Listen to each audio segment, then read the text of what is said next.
your kids' online activity and behavior. First, Dr. Funderburg, is there anything that parents need to be looking out for, maybe signs that their kids are having conversations on the internet with someone they don't know? Well, of course, you always want to pay attention to if there are behavior changes. You know your child and you know what their typical behavior is. So if there are changes that you're recognizing, either they are not being as open to you about what they're looking at, or they're trying to have more alone time, or they just, kind of seem to sneak off and have more alone time. You want to be aware of that and pay attention to that. And just pay attention to what's going on. It doesn't 100% mean that there's something bad going on. It could be just teens being teens, but as parents, that's a part of the parents. What the parents want to do is pay attention to when does that behavior change, and when am I going to step in to at least ask a question.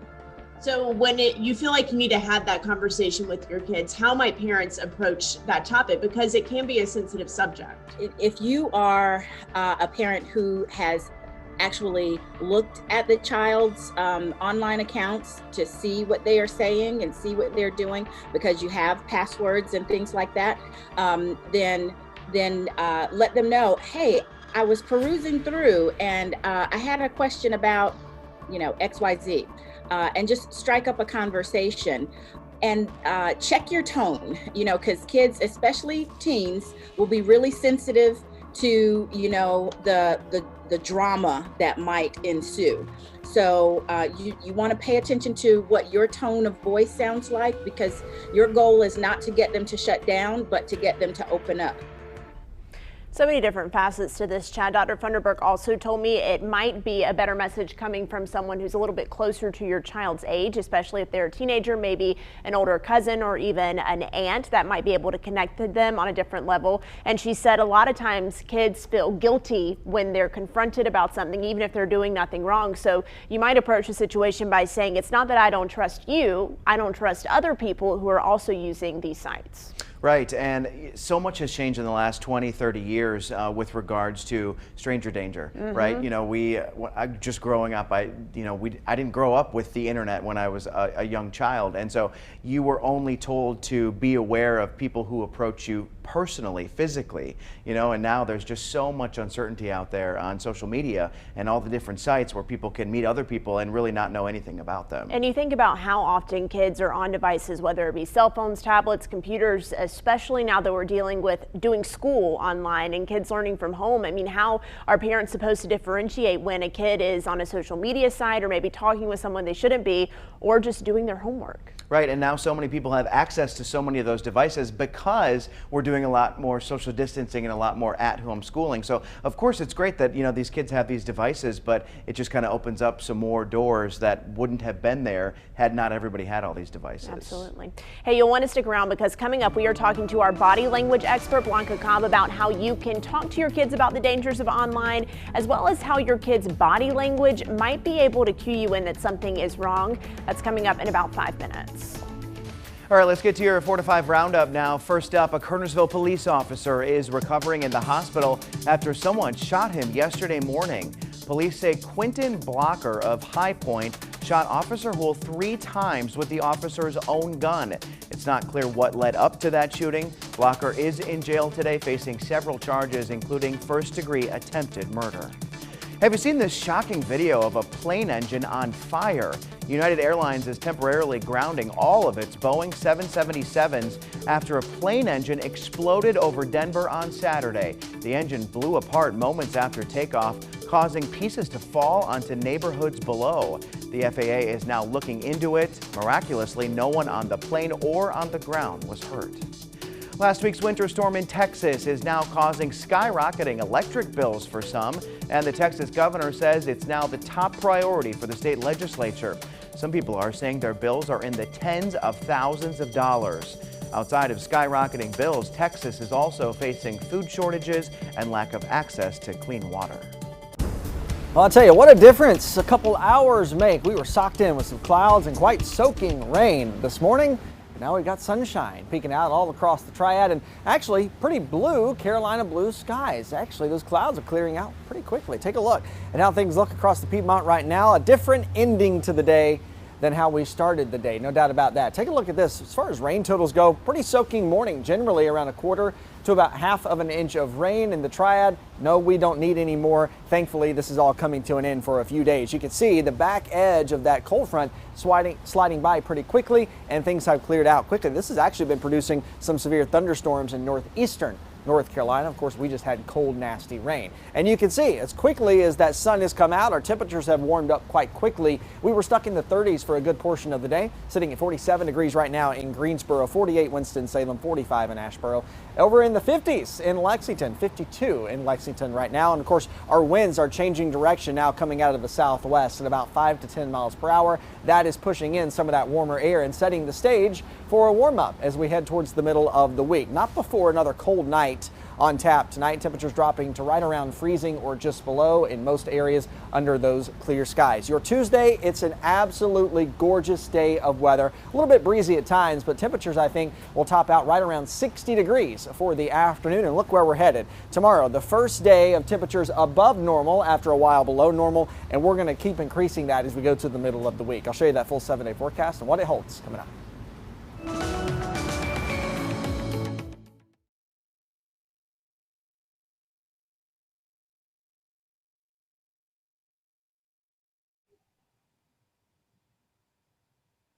All right, I am talking about body language today and talking about stranger danger with kids.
Welcome back to your 4 to 5. Saturday evening was a night of relief when Arkansas police found 14-year-old Savanah Childress, who had been missing from her North Carolina home since February 11th. We now know that Savanah used a school-issued laptop to communicate with the man who allegedly abducted her. It was a very scary situation that we know all parents want to avoid. So that's why Blanca Cobb is joining us on the 4 to 5 today. We want to talk about some ways to have those tough conversations, Blanca, about online safety and meeting people who they don't know online. So some parents, they may not know how to start that conversation with their kids because it's a scary thought for the parents themselves. So what do you have to say to that? Yeah, Maddie, it is very, very scary for any parent, but you have to show calm, even though you might be nervous inside, because it's a very important conversation to have. And when you're talking to your kid, you want to make sure that you have open and relaxed body language. So you don't want to make sure that you're uptight, because if you're showing this, your child is going to be able to pick up on those vibes. You might want to sit catty corner. The catty corner is more friendly, or sometimes kids seem to do better if they can sit in the front seat and you go driving somewhere. And with the radio off, obviously, and just have that conversation. And you have to be careful with your facial expressions. You want soft facial expressions, not anything like a furrowed forehead that would indicate that you're feeling some kind of tension. And it is difficult for parents, but it makes it easier for your child because you're not going to ramp up their fears. They're going to be able to see it as, okay, this is something I need to know to stay safe. Yeah, it sounds like you might be able to have a more productive conversation if you just give off the vibe and the energy and the body language that you're approachable. Blanca, what should parents tell their kids about these so-called nice strangers on the internet? Yeah, that's very hard because a lot of times kids feel like if somebody is nice, how can they be a stranger? Aren't strangers bad people? Strangers can be mean. So it depends on where your child is developmentally, but you need to let them all know that just because somebody's nice doesn't mean they have good intentions. That's very important. But you think about where kids come from, that, when they're with family members and teachers and coaches, they may not know them initially, besides the family members, but then they get to know them and they're nice. And, but the thing you have to tell your kids is that that's parent approved, right? Parents know the teachers, know the coaches, and know the family members. But when kids are trying to be secretive, you can notice some things in their own body language, even after you have this conversation. It's like if they keep their phone and they want to hide it in their pocket, or they're looking at it this way, or they're going into their room, I'll be back. Or as soon as you come into their room and let's say they're using a desktop, they automatically click the screen off. I mean, those are some signs that something could be going on. I don't want for parents to be alarmed. What I'm trying to do is just open your eyes and say, these are some possible signs of what kids try to do when they're wanting to hide information, hide what they're doing from their parents. Right. And are there any body language signs that kids can look out for when they are chatting with someone who they don't know? Absolutely. What they can do is notice a mismatch in what somebody is saying versus their body language. So if someone gives you like a stiff smile as they're talking, then that should be a cue to a child. Wait a second, that's not a real smile. Sometimes a predator is going to try to figure out how close they can get or how close they can't, because what they're trying to do is build trust. The more trust with this flattery that they give the kids, then the kids are going to be more relaxed. So sometimes they'll just get a little closer and move back, or if they're talking, they might sway a little bit. Anything that seems off, one thing that parents should do is talk to their child about that intuition. If you get a sense that this isn't right for any reason, it's always better to be safe than sorry. Don't worry about hurting anybody's feelings. And make sure you immediately go to your parent, your teacher, or an administrator at school. I think that a lot of parents are thinking about having this conversation now, Blanca, and it could be an awkward one to approach, but it is so important. I think you've pointed that out, some of the ways to approach that and hopefully avoid a potentially dangerous situation. Exactly. That's our goal. Thank you so much. The 4 to 5 is heading to break, but we are live on our Facebook page on WFMY News 2. You can join our conversation there.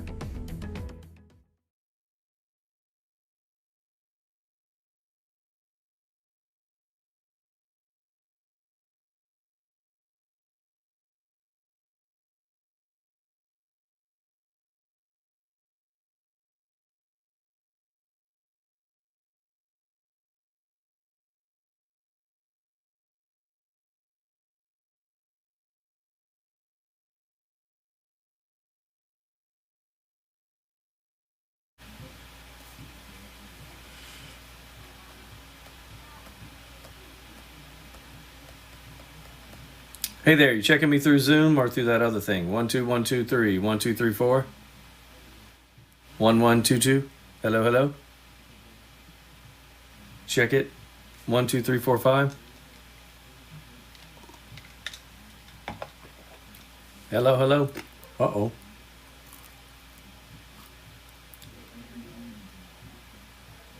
Okay.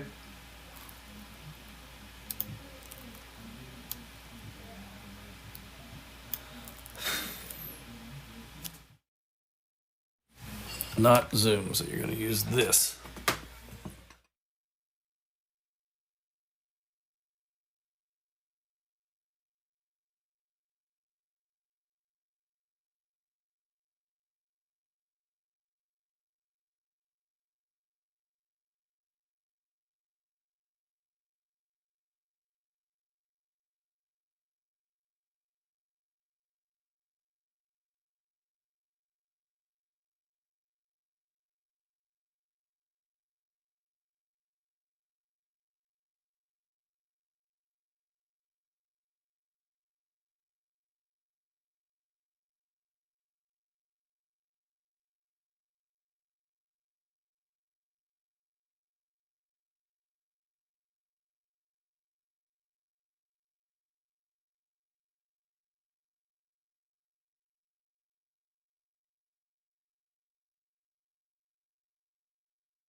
You know, you could argue that Piedmont Triad International Airport is one of the busiest buildings or places in the Triad. So imagine if you're trying to sell something, you'd want to be in a highly traveled, well-visited spot. That would be perfect. Well, the folks at PTI are calling for local artists to bring out all their best work. I spoke with Airport Director Kevin Baker about their Call for Artists 2021.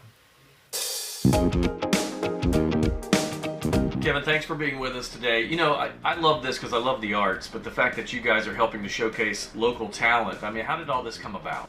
Well, this started, she's probably close to about 10 years ago, where, you know, it just became a concept that our team came up with at one point, and just started putting skin on the bones, if you will, after that to try and come up with a plan that was, you know, that met it really showcases the region's artists, but also just really adds to the experience that our passengers have in the terminal. How do you think this affects the day-to-day travelers at the airport? I guess what I'm saying is, what would be the reason behind it for them? Yeah, well, I think that part of our goal is just to always have the experience for each of our passengers be the best that it possibly could. And that involves a lot of things, obviously. But one of them is the artwork, which just, you know, it just makes the time that you're spending in the terminal building that much more enjoyable. And folks who have even more time can actually do a guided tour with the handbook and everything. You can walk around the terminal and see these various exhibits. Do you ever get feedback from the artists on this? I would think that they're so thankful because that's such a highly traveled area of the Triad. Yeah, I think that our artists who are part of this program are very excited to be part of it. I think they love having their art exhibited in the airport, and some of the pieces are just so very cool that it's a win-win deal for us. Well, I'm glad you support local artists, which means you'll have no trouble putting mine up, correct? Yeah, absolutely. Thank you. You know what? This is so funny. Right after the announcement, the Call for Artists came out this year. A person I'm friends with at Cone Health sent me a note saying, "Hey, that's really cool. We've got the same program. Maybe we can work together." And I sent that exact same drawing to her. I drew a stick man. I said, "My self-portrait." It's perfect. Well, I love this, that you're supporting the arts. Thank you, Kevin, for spending time with us today, and good luck with this again. Yeah, it's a pretty cool thing. They already have some of the art up, and you know, it's like, I didn't realize they did this every single year. He said they've been doing this for like a decade, and it just continues to grow and grow. And now he said we're almost, you know, they're almost out of room because they get so many pieces of works of art, because this is open to any artist in the state of North Carolina. And by the way, the artists are paid for their time and travel and installation time just to bring their art to the airport. So it's pretty cool. That's one of my favorite parts about PTI, that and also how quickly it takes to get through TSA. I enjoy that. But I love that they have all of that art there. And I've been late for a flight once because I was looking at all the different pieces they have going on there. It's just so interesting. Well, I was going to say, Chad, they need to give you something to do in the terminal because you make it through security so quickly. Right. You have so much time waiting to board your plane. PTI is very efficient. Big fan of flying out of there. But I do enjoy looking at the art, and also some of the furniture that they have in there for the High Point Furniture Market is almost art. It's wild too. And if you've never spent more time on the outside part of TSA pre-check or TSA the TSA line, there's all those really cool like rocking chairs they have in between the two different parts of the terminal, and they have some little shops over there. I think I never really see many people over there, so it's a hidden gem. Before the pandemic, when we would do live shots on big travel days and I got to go to the airport, I was always really excited because they have the restaurants there, so you can get coffee during between your live shots. It's always the best. Today's a day you might need coffee, right, Christian Morgan? Well, I had my coffee.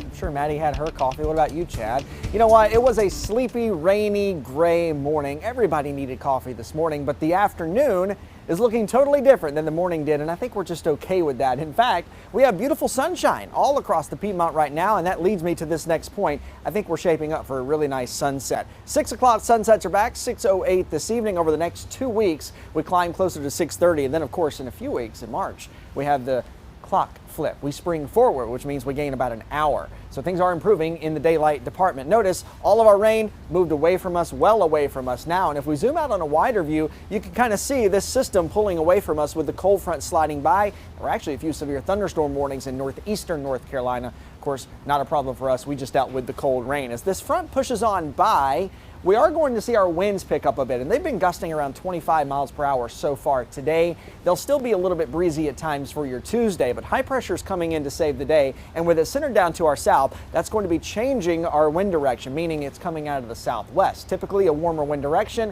that will set the stage for a couple days of warmer temperatures, almost a little bit of a tease to spring. Take a look at this. We're in the upper 40s right now, but there are some 50s and even 60s well down to our south. That is the source of our warm up for the next few days. By the way, it's been a cold month so far. We've only had 3 days above average. All the other days pretty much have been below average. So we'll take these warmer days and we will take them without complaining. Sunshine for the middle of the week. We're watching another shot for rain later as we end the week and into the weekend, but we'll cross that bridge when we get there. For now, let's look ahead to the sunny days that we do have. We'll be right back.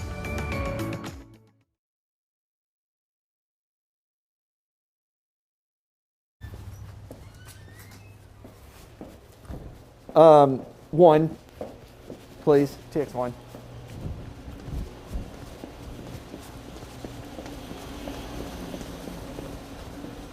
And I'm about to call him right now.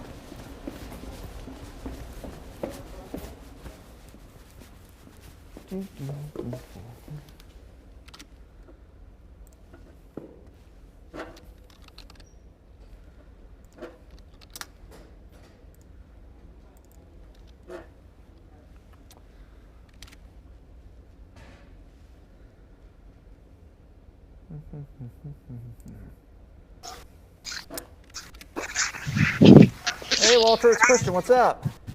Hey, not a whole lot. Hope you're doing all right today. Doing fantastic. Hope you are. Good. Do you mind counting to 10 for me? Come again? Can you count to 10 for me? Yes. 1, 2, 3, 4, 5, 6, 7, 8, 9, 10. All right, sounds good to me. Well, we're about a minute 15.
All right, welcome back to your 4 to 5. No doubt a different afternoon than we had this morning. Lots of rain this morning, tacked on generally around a quarter to about a half of an inch of rain so far today. I do want to ride over to KERNERSVILLE and bring in one of our newest weather spotters, Mr. Walter Overman, who we just had, but I don't see him right now. So unfortunately, we'll see if we can get him back for now. Oh, wait, we do have him. Hey, Walter, it's Christian. Can you hear us? But we can't hear you. Oh, no. Oh, no! Oh, there we go. We got you. Sorry about that. Tell us what's been going on in KERNERSVILLE today. A lot of rain this morning, but it looks like things have shaped up quite nicely this afternoon there. It's a beautiful afternoon. After another rainy morning, we had about a half inch of rain here, according to my rain gauge, but it's wonderful to see the sun this afternoon.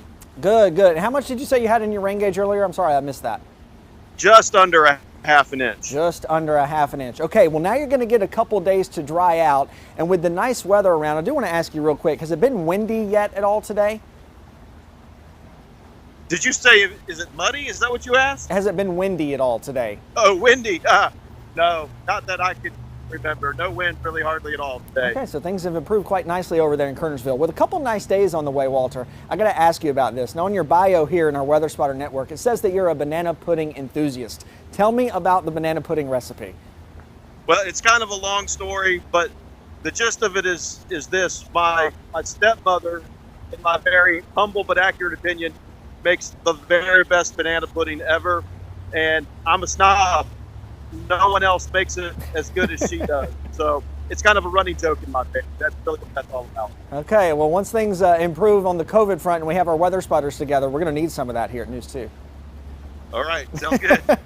All right, thanks, Walter, for your report. And as always, we like checking in with our weather spotters. If you're interested in being one with us, weather at WFMY.com. We'd love to hear from you and see the weather where you live. We'll be right back.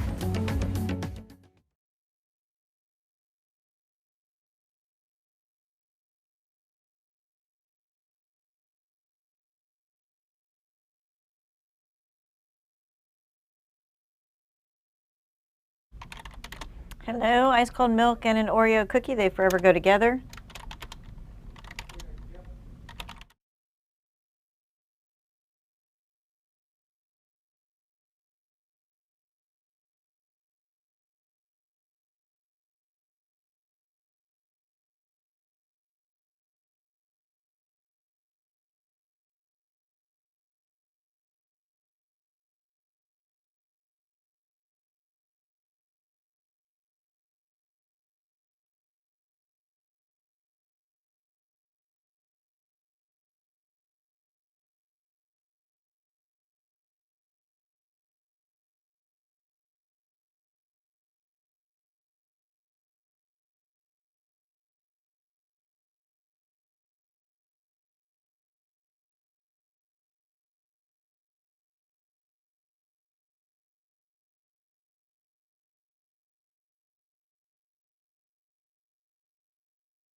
Hi, everybody. Welcome back to your 4 to 5. I'm Eric Chilton, joined by Maddie Gardner, Chad Silber, Jalen Gilkey, and Christian Morgan. Yes, we are all here. Christian, what are you laughing at? Just the fact that Eric decided to show up finally. It wasn't me today. Again, with the jabs thrown. Yeah, I can't. Just frozen. I can't tell if he's like just trying to like keep a straight face or if he's just that much delayed today that he doesn't give me that. You never really know. Yeah. Hey there, are you on Facebook with us? You should be. There's only one spammer on there today, but I've blocked them and reported them, and we're working on getting rid of them. Get them out. So come join the conversation. I've really failed on the Facebook front today, but I'm going to be on there for the second half of the show. Oh, good. Well, it is an exciting day here in Guilford County. The kids, some students, they got to go back to school, headed back to the classroom today. Guilford County Schools welcome back 6th and 9th graders for in-person learning, and parents around the Triad rejoiced. All middle and high school students will be using what they're calling a cohort model. That means half of students will be in class on Mondays and Tuesdays, and the other half will learn in school on Thursdays and Fridays. So 7th, 10th, and 12th graders are going to go back to class starting next week. Then 8th and 11th graders will return the week of March 8th.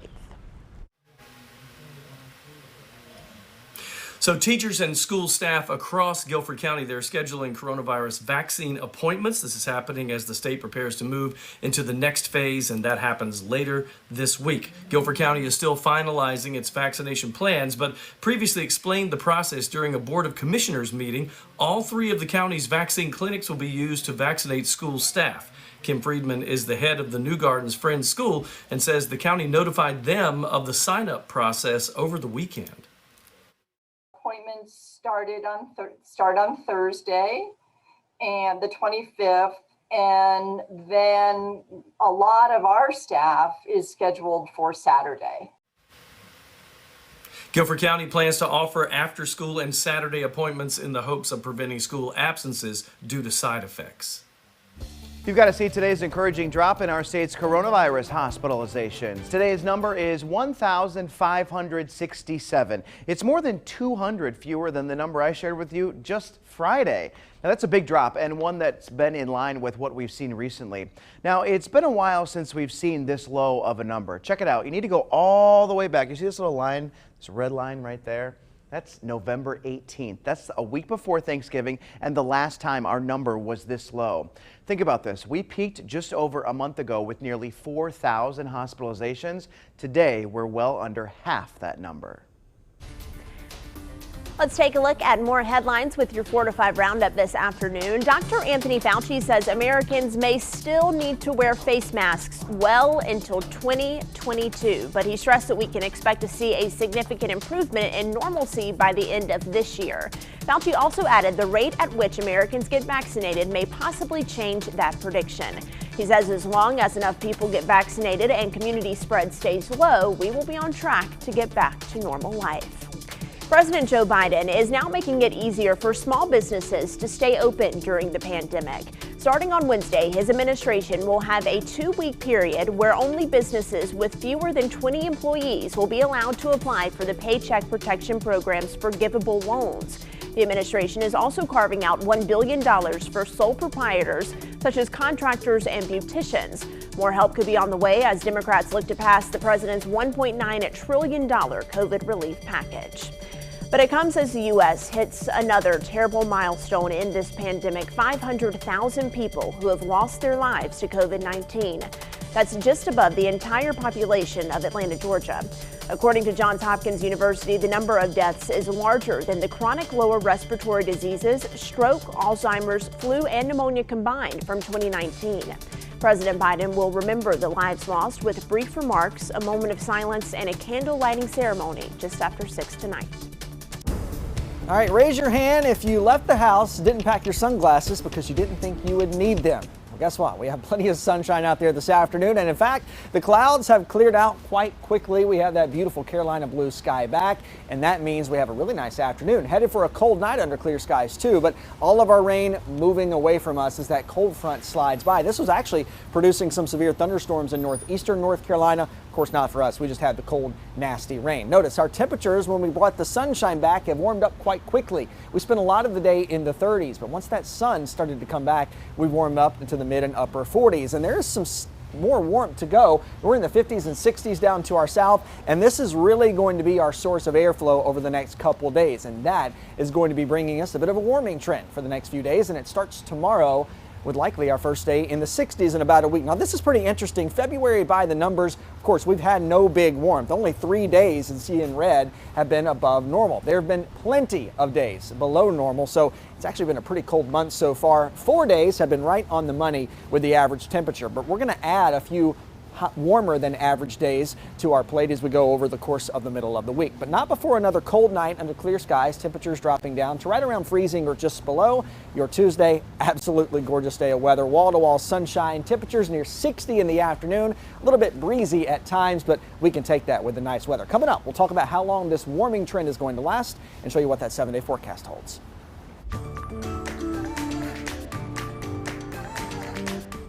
14-year-old Savanah Childress of Davidson County is back home in her home state safe. She was kidnapped 9 days ago by a man that she met online. And Eric, I got to tell you, it's not like we haven't heard of this story before, but this kind of story really strikes fear in every parent. Yeah.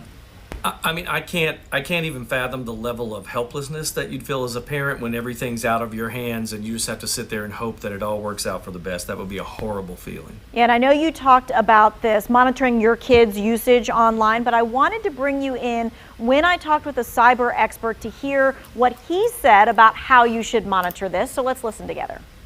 Playing the games with your children, or do what I do. I mean, I intrude on my kids all the time when they're playing games, and I grab their headset, I put it on, and I start talking to the people they're talking to, because I want to know who it is. I want to know where they're at. I want to know that they're actually their friends.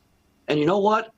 They don't like that intrusion. They don't like you being in their business, but they need to understand, and I think my kids do. That's my job as a dad.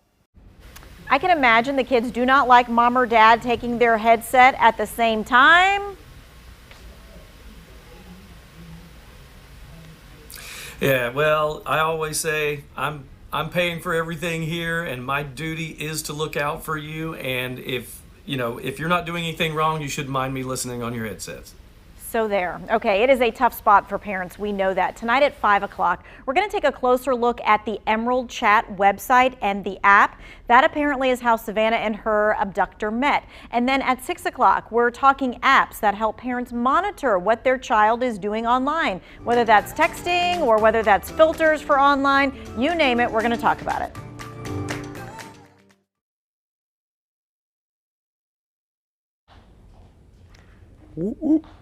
Mic check, 1, 2, 3, 4, 5, 6, 7. I didn't know if that was me or not, but it is me.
And welcome back to your 4 to 5. You know, the ice storms may be over with, but the debris lingering is still a big problem. Last week's weather did a number on trees, property, and power lines across the area.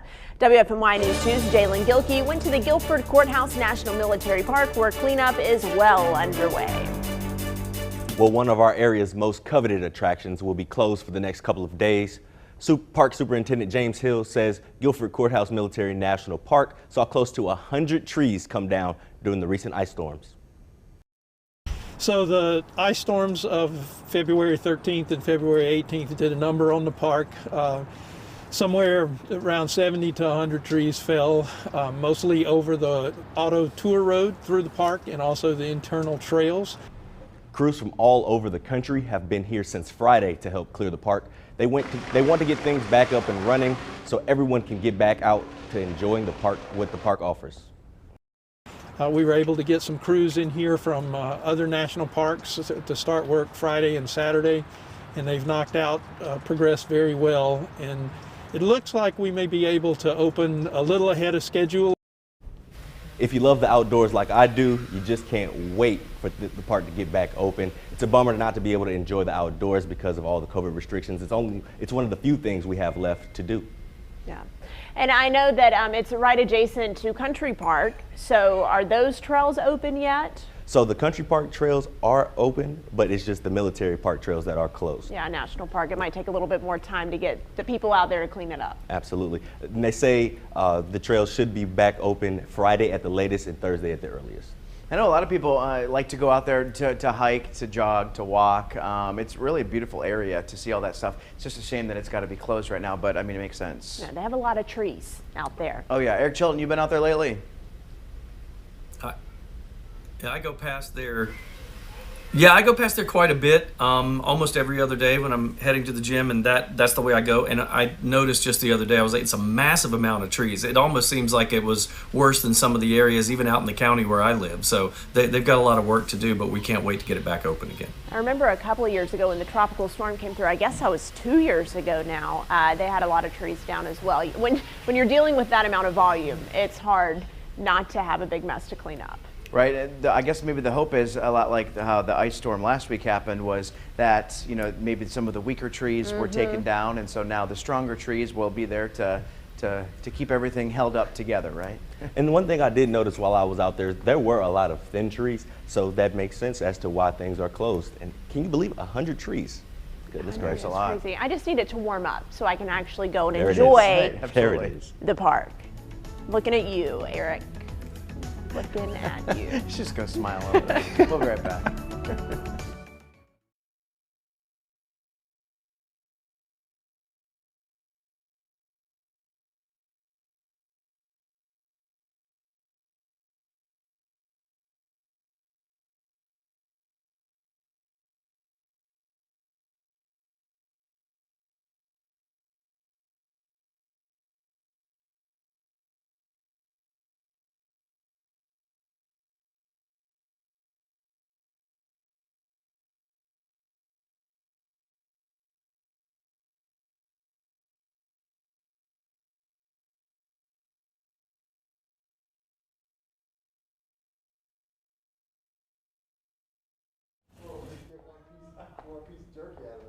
Hey people, how you doing, Facebook? Hello there. How's it going? Someone had asked me about my snack today, and it's about the same snack I have every day. The Harvest Snaps Green Pea Snack Crisps. They're really good. The Caesar flavor, and they're really cheap too. This whole bag is normally, it's like not on sale. It's like $2.19. On sale, you can get them for like $1.50. And they're pretty good. Anyway, you might be wondering, okay, do you know the significance of this green tie? Anybody? No one's listening to me. But it's significant because we're not allowed to wear green on television. Have you heard this? So there are, I know Christian Morgan's outside laughing right now because he's just jealous of me wearing this green tie. But, you know, the weather guys, they're not allowed to wear green because they have a green screen that helps project their weather graphics. He's going to put up a message. So we're not really allowed to wear green. Well, I like to wear green, and I can't ever wear it because maybe I'll just be in front of what they call the chroma key. So I said, you know what, I haven't been in front of that darn chroma key in a long time, so I'm going to wear a green tie. So I wore one today. I know Christian Morgan's mic is up. What do you think, Christian? You don't understand the pain. I can wear nothing green, or I even wore like a teal tie one time, and you could see temperatures all over it. It did not work. Yep. So I'm jealous of you today. I know. I wore this for you. I said, you know what, I'm going to make Christian Morgan jealous today. So I wore the green tie. So just know that you're never going to see green on people on TV, but today I'm breaking the rules. Now so you know a little backstory. The green screen out here in the Weather Garden used to be blue, so we couldn't wear anything blue. You couldn't wear blue or green. It's just a double whammy. Maddie, what are you doing back there? I'm working. Jalen's got another message about me. She's stealing your snacks. No one likes me. No one likes you. Oh, come on. No one likes you, Jalen? Y'all do your jobs. I like you. Okay, bye. We got work to do. Okay, goodbye. Bye.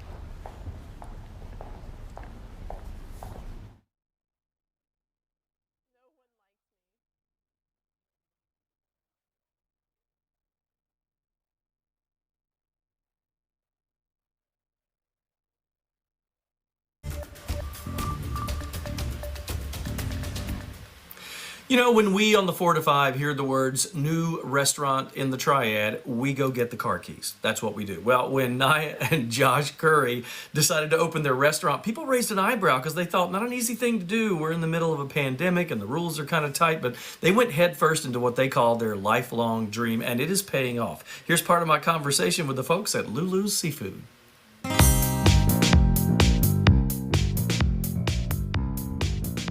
Thanks for being with me today. I know it's busy, so I'm going to make this fast, but tell me about how you came up with the idea for this restaurant, and also I got to know where the name comes from. Pretty much came up with the idea. It's just been a dream of mine. I've always wanted to do, have a restaurant or just sell food in general and cook for people. So the idea just came from really just wanting to do it. And the name came from, it's my middle name, which I got from my great-grandmother, and it's also my husband's grandmother's name. So it's really Lulu, but yeah, I'd like to see you fit that on a business card, Lulu's. Joshua, tell me about your role in all of this. How do you support your wife through this? Because opening a restaurant is not easy. Well, I do have a background in restaurant managing, and basically here I'm here to do everything she needs me to do, which is, it might just be prep in the morning, washing dishes, or jumping in and grabbing something, whatever it needs to be done. That's a smart answer for a husband to say, Joshua. Nicely done. Tell me a little bit too about the seafood. What's your favorite dishes? What's the most popular? my favorite dish, I think my favorite is the mussels. I like mussels a lot. But the most popular is our crab mac and cheese. That one is really, really popular. And it's just regular mac and cheese. And I put some seasoning in it and crab meat. Oh my goodness. Well, you had me at crab and mac and cheese. It doesn't matter. Hey, thanks a lot, guys. Congratulations on doing well during the pandemic, and best of luck to you. So with all this in mind, oh, by the way, the restaurant is in Lexington, and I've linked you to their website so you can see all their full menu and you can check it out whenever you want to. So make sure you go to our website and look for this story. So I asked my friends on Facebook, I said, what kind of seafood is your favorite or least favorite? People chimed in. Here's what we have. Daryl said, steamed Chesapeake blue crabs with lots of Old Bay seasoning for this Maryland-born and bred gal. That's pretty cool. Sherry says, favorite crab legs. Can't stand shrimp because they make me think of grubs. I loved shrimp until I read her comment. No more. Ronnie says, most definitely love fish and shrimp. So good for you. Teresa says, favorite raw oysters, but I love all seafood. And Tammy Bailey goes back to kind of a southern standards there. Flounder and popcorn shrimp. I do like most seafood. I can't do raw oysters, but steamed oysters all day long. Yeah, I can't do the raw anything. But what I can do, if they have a catfish platter, I need mine fried hard. I need it fried hard with a side of that crab mac and cheese. I'm ready to go. Wow. You know, I said it before, but if I see food, I eat it. I do love seafood. Oh boy. And I don't love oysters. I'll eat all of it. My favorite has got to be a nice salmon fillet, just cooked to perfection. Nice. I enjoy most all seafood. 95% of seafood I enjoy. I don't like scallops. That's about the only thing I don't like. And see, I love them. I love sushi. I made lobster cakes last week, which were so good. I mean, I can eat all of it, except the scallops. I think it's more the texture than anything else for me. A little rubbery? You don't like that? Gotta get them well done, man.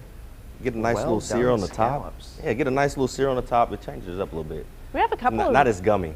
Really great seafood spots in Greensboro. I think Eric's mentioned about all of them during the past year. Just on the circuit. 1618, my favorite. Yeah? right here in Greensboro. It's a good spot for sure. That's right. Well, now that we've got you thinking about food, hopefully dinner soon. It's that time of the show. Let's make it happen. Where we talk about the dinner. All right, see ya. What do y'all think about changing the name of this show from 4 to 5 to 4 to Food? I think that would go more in hand with what we talk about a lot here. We also not only like to talk about food, we like to talk about nice weather, and that's what's shaping up. Our cold front and the rain pushing away from us. We have high pressure building in. That's going to take control for the next few days. Now, it will be centered down to our south, so that means our winds will start to change direction, coming more out of the southwest. That will promote a bit of a warming trend over the next few days, and we will look forward to that. Clear skies tonight. Temperatures dropping back to right around freezing. Check that out. Sunshine. And I think we'll cross the 60-degree mark heading into your Tuesday. It will be a little bit breezy at times, but we can deal with that since we have sunshine and warmth. Low and mid-60s for Wednesday, dropping back to the upper 50s on Thursday. We will watch another chance for some rain heading into the weekend. Still some uncertainty there, but we'll enjoy the nice sunny days for now and worry about that a little later.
Yep. Hello, I'm doing a double mic check for both of you lovely people. Okay. Hi, Hawaii, Idaho, Illinois, Indiana, Iowa. Hi, Callie. Sorry I took out the Pennsylvania restaurant earlier. Hi. Oh, beginning this week, teachers will become the next group in North Carolina eligible for the COVID. Hey, ice cold milk and an Oreo cookie, they forever go together?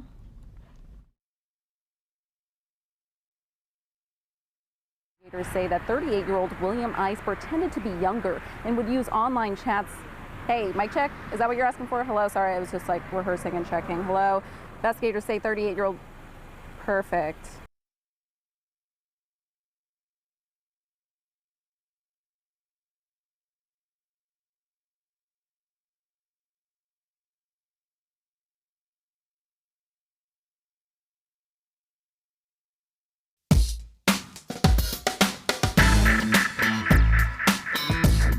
You know, if you grew up in North Carolina in the 70s, 80s, or 90s, you know ACC basketball was the center of the universe. Families planned their days around it. I even remember in junior high school, on that Thursday, Friday of the ACC tournament, we didn't have classes. The teachers would roll TVs in on carts and you watched the tournament all day. It was that big of a deal. Everybody wore their favorite team colors. You know, people used to joke ACC basketball was a religion and not a sport, and there's probably an argument for that as fanatic as people were about it back then. And I remember those memories stick in my head. We even had certain seats we sat in because we thought if we switched seats, the team would lose. It was exciting. Not only the games, but all of us as fans, we could almost recite the commercials by heart. It was truly so much fun. The world stopped in North Carolina when that ACC tournament came around. So today, a pandemic, right? Nobody in the stands, just those cardboard cutouts and maybe a few of the staff and family members of the teams. However, I want you to know that ACC basketball is still ACC basketball. Fans or no fans, we all need to carry on that tradition. I watched a game this weekend with my 10-year-old son. We sat in our same seats. We cheered as hard as we could. That tradition, whether the pandemic has changed things or not, should always be there. Because the ACC is the best basketball conference and has the best fans, period. And that's just my 2 cents. And that's your 4 to 5. WFMY News 2 at 5 starts now.